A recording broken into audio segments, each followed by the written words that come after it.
El asunto está bien claro, vos estás en tu derecho. Fuiste buena y yo no supe responder a tu bondad, pero ahora sin embargo se me arruga todo el pecho, porque veo que de veras te me vas. Con mis ojos estoy viendo que has armado el bagallito, y si no es que llego a tiempo no te escucho ni el adiós.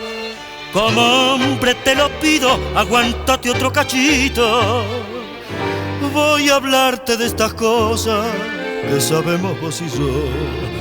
Yo no niego que soy algo calavera, que desprecio por la calle los encantos del hogar, que me juego todo el vento a las carreras y he dejado de ser bueno desde mucho tiempo atrás.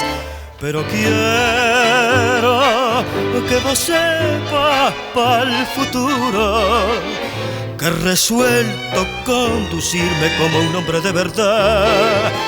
Volverás a ser feliz, te lo aseguro, si a mi lado te quedas.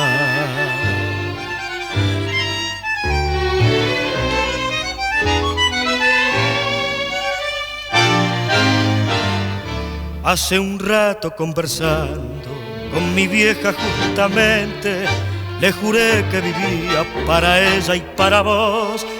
Te autorizo a preguntarle, mi viejita nunca miente, y verás que ella te quiere casi tanto como yo.